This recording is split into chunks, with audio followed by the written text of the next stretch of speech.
How to make your goals into plans.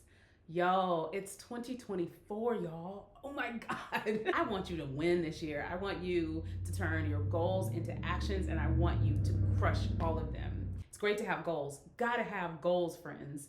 But let's talk about how we turn those goals into some action plans so that you can actually do them. Right. Goals is cute, but actions are what get you to the goal. So in this video, I'm going to talk about how to turn those goals into action plans. If you don't know, my name is Libria Jones. I share a lot of content to help you design a beautiful and amazing life and create life-work balance, because the living part comes first, friends. And I love talking about productivity planning, goal getting. Forget goal setting, it's about goal getting. Okay, let's get into this. So the first thing that I want to hit on is the difference between a goal and a desired outcome. A lot of people set goals that I view as desired outcomes. And let me tell you what I mean by that. I think that things that you cannot control are really desired outcomes and should not be considered goals. I think goals should be the thing that you actually control, and your desired outcome is what you hope to happen as a result of meeting those goals. Let me give you an example. Someone may have a goal, and this is a goal I've had before: get an 800 credit score. That's a wonderful goal. That's something a lot of people put on their goal list or their wish list for the new year, or their resolutions list for the new year. Here's the thing about something like get an 800 credit score. You actually don't control that. You don't control the algorithm. Heck, I don't even know if credit bureaus control the algorithm. Do they even understand that algorithm? Anyway, I digress. Getting an 800 credit score is noble. It's something that's great. It's something you should strive for, but it is not something you control. And for that reason, it makes it very, very difficult for you to give yourself credit if you do all the right things and still don't get to that. And I want you to be able to give yourself credit for reaching your goals. And for that reason, I see something like get an 800 credit score as a desired outcome, but the goal is pay my credit cards down, pay my debts off, pay my bills on time. Those are the goals. Those are things you control. The desired outcome of doing those things and hitting those goals is that you hope your credit score reaches 800. But if your credit score reaches 742, you checked all your boxes, you can give yourself all the credit for hitting all your goals.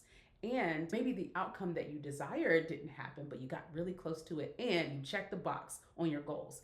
I don't know about you, but checking the box makes me feel wonderful. And so it's tough for me to put down desired outcomes and things I don't control, because I don't control whether or not I'm going to get to check the box on that. I want to control the boxes I get to check. I want to check boxes on things that I actually control. And so my goals are always going to be things I have control over. Okay? There's a difference between desired outcomes and goals. All right, now that we've got that understanding out of the way, the very first thing that I hope you have done already, if you're watching this video, is that you have written your goals down. Goals need to be written down. They need to be visible. You need to have them somewhere written. If you have not written your goals down, please put them down somewhere. Later in this video, I'm going to talk about some tools that you can use to record your goals and write them down. However you choose to do that and whatever works for you is exactly what you should do.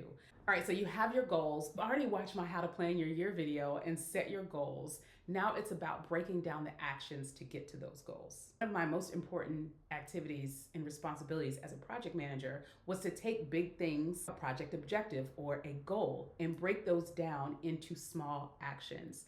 That's what you want to do with your goals. You want to break them down into achievable actions, actionable steps. So one, what are the things I need to do to reach this goal? So I want you to take a look at every one of your goals and say, what do I need to do to achieve this goal? I'm going to give you an example. One of my goals this year is to publish a book. And so there are a few actions I need to take to get there. One, I actually need to write a book outline. I need to set aside time to write the book.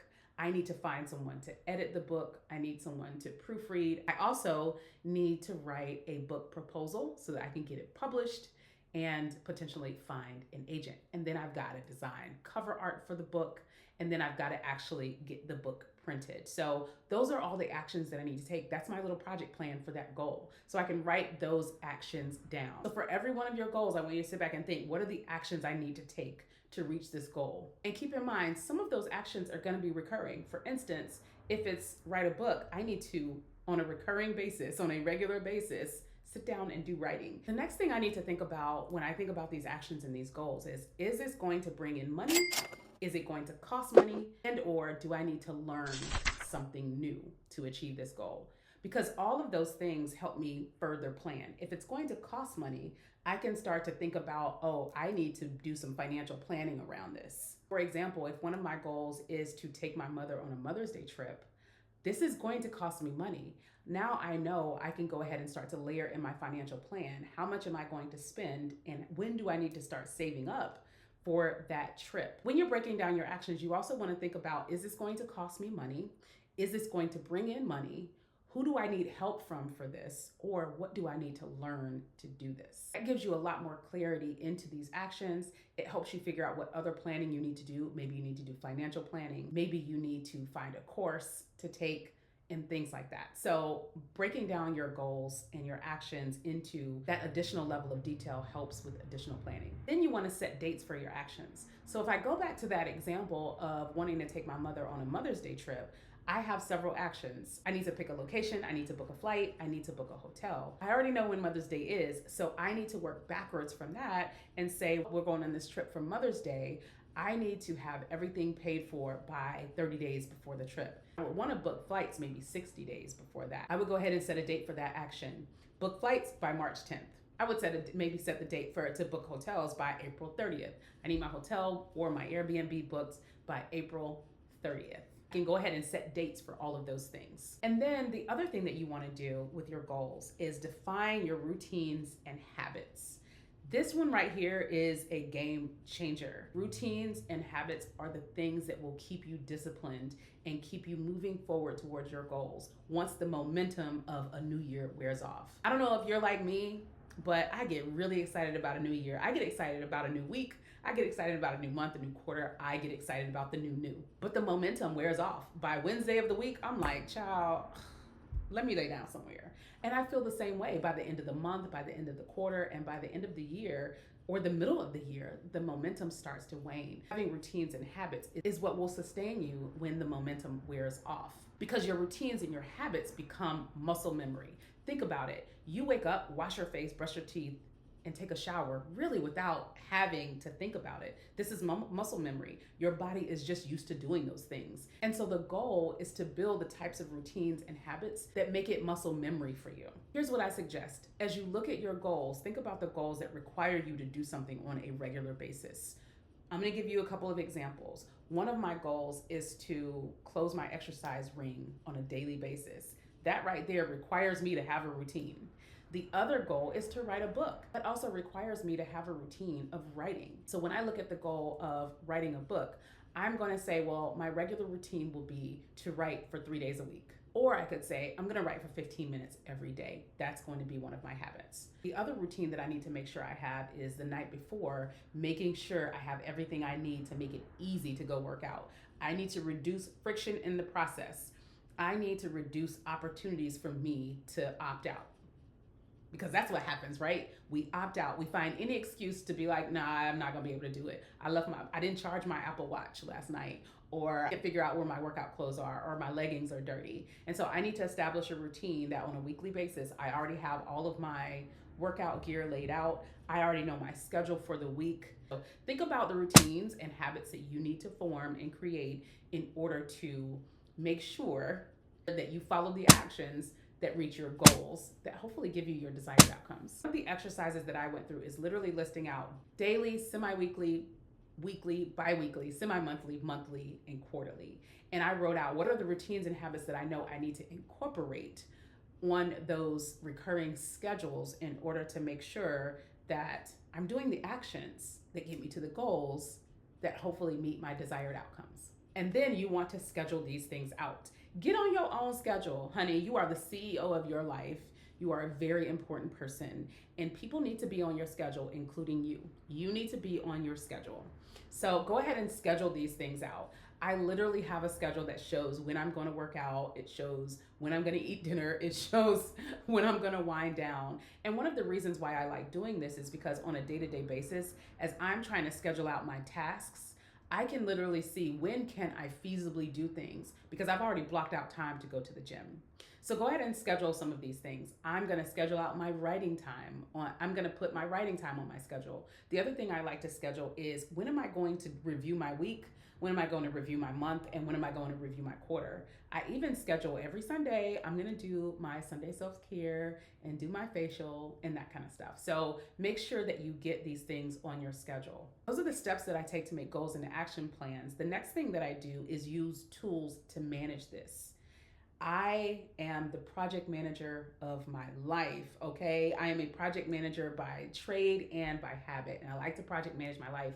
I like to keep up with things. I like to use calendars. I like to use apps to track things and keep up with what I've done, what I haven't done, what I need to do, and all of that. So I'm gonna share a few helpful tools that I've used over the years and that I use currently to manage my action plans towards my goals. One helpful tool that I've recently started using is Notion. Notion is completely free and I love it so much. Notion is a really great tool that allows you to customize pages, basically customize web pages for yourself. You can build pages for travel plans, financial plans. You can literally use it to write a journal or write your book. You can use it for almost anything. I've created a Notion template that lists out my goals, the category, the estimate date to complete, also the current status of the goal. It lists out the desired outcome, which truly I believe is your why. It's why this is a goal, right? So this is the why I made this a goal, because it's what I hope happens. So it lists out the desired outcome.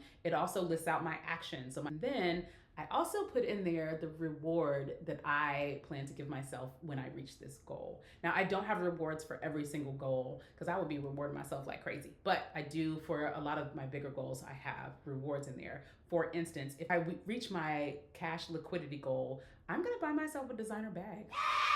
So Notion is a really helpful tool. You can do a lot of things in Notion. You can use it to do your daily planning. You can use it for your task list. You can use it for journaling. You can use it for so many things. And there are so many videos right here on YouTube showing you how to use Notion. And there's so many free templates out there as well. So another helpful tool I like is Asana or Trello. Asana and Trello are project management tools where you can create task lists and something called Kanban boards, where you can literally see where things are from a status perspective. I used to use Asana for my personal life.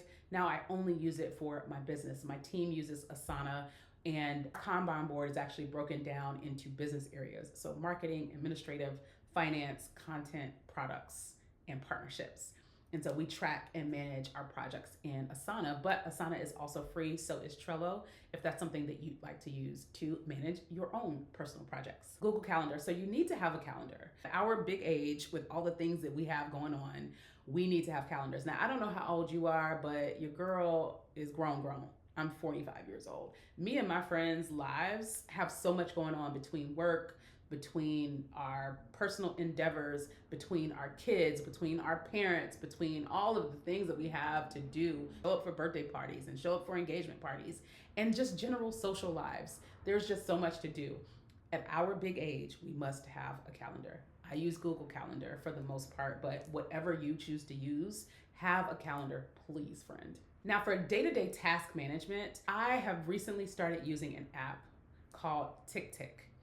Here's what I like about TickTick. I can create multiple types of lists. So I have a list for my day job, I have a list for personal, and then I have a list for both of my businesses. And I can create tasks in there, and I can say how long that task is going to be, and I can drag and drop that into my calendar. It integrates with my Google Calendar and my Outlook for work, so I can literally see where all my meetings are.